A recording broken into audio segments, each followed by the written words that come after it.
We all know how to grow seeds. It's simple. Take some seeds, put it in soil, water it, watch it grow. Well, microgreens are no different. I'll show you.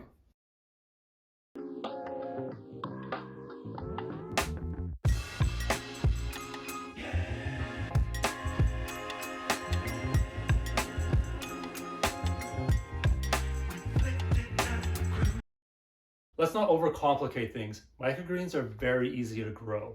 All you need is trays, growing medium, seeds, water, and lighting. That's it. Well, that's the oversimplified version of it at least. I'll take you through a step-by-step process of how to grow your own quick growing, super nutritious microgreens from beginning to end. So if you're curious at how to grow your own microgreens at home, you came to the right place. Let's start off by writing in the comments about where you're from and what's your favorite microgreen. My name's Ian. I'm from Saskatchewan, Canada. My favorite microgreen is broccoli. All right, the first place to start is with your trays. Trays are pretty simple. You can use a standardized growing tray that most people have, you buy from any garden store.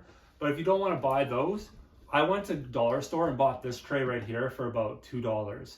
And it worked just as well. You just need something to hold the soil and the seeds. So doesn't matter what tray you have, I'm first going to go ahead and sanitize it. Doesn't matter if it's brand new or if it's used. Wash it with some hot soapy water to start with, and then finish it with a bit of bleach. I like to start with a scrub brush and then finish with a cloth just to get the rest of the dirt and debris on there. And then put it off to the side and finish the process of washing the rest of the trays. It's important to get the rest of the trays clean to prevent any contamination with the new soil. Empty out the sink and then refill it with warm water and bleach. The bleach will ensure that the trays are properly sanitized. So give the trays a good soak and then pull them out to air dry. So while those trays are drying, I'm going to start soaking my seeds to jumpstart the growing process. I will only soak the larger seeds like the sunflower and peas. I find that if you don't soak them, they take longer to germinate, like 5 days. But if you do soak them, they take about 3 days. So it's worth going ahead and doing. I will weigh out the required amount of seed I need per tray. I'm using it per the standard growing tray. I find that 4.5 ounces work great for sunflowers and 9 ounces for the pea shoots. I strongly suggest that you go ahead and play around with the ratios that work best for you and your growing conditions. Once the seeds are in your container, like a bowl or a plastic tote, cover with water. And then from there, I'm going to go and add in 1 cap of hydrogen peroxide. Now, don't worry, hydrogen peroxide is super easy. You can find it over the counter at any drugstore. It's going to come in 3%. That's all you need to clean the seeds. The hydrogen peroxide will help clean the soaked seeds of any pathogens or diseases that might exist on the outside of the seed. Hey, if you like that hydrogen peroxide tip for sanitizing your seeds, please go ahead and subscribe to get more great content like this. So with the seeds, we're going to soak them overnight for at least 12 hours up to 24 hours. This will get a good jump start on the germinating process. I find with smaller seeds, there's no need to soak them. They're already small, they already germinate within 3 days. All right, so it's the next day. Strain the seeds out of the water, pour the seeds back in the bowl, and reserve for planting. Grab one of your clean, sanitized trays and fill with a growing medium. I use a Pro Mix potting soil. It's easy and accessible for me to get.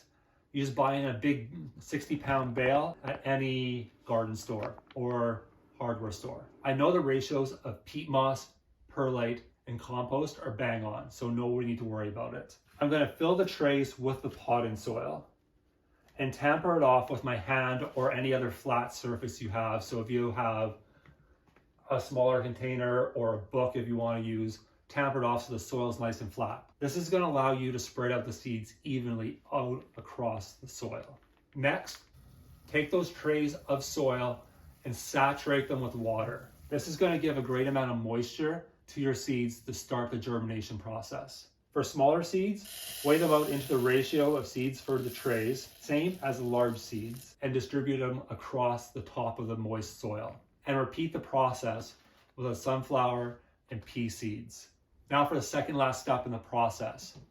Add a little bit of sprinkling of water over top of your seeds. This is going to add a bit more extra moisture to the trays because these seeds aren't going to get watered for another 3 days until they get uncovered. Stack the trays on top of each other, no more than 4 or 5 high, and weigh down with something that's heavy, like some bricks or some books. Stack those trays in a warm, dark space and allow those seeds to germinate for 3 days. Hey, you know what? These are your babies, you're growing them. So feel free to go every day or so and check them, see how they're doing, see what's going on, but don't mess with them too much. Starting microgreens is so easy. It follows the basis of the KISS method.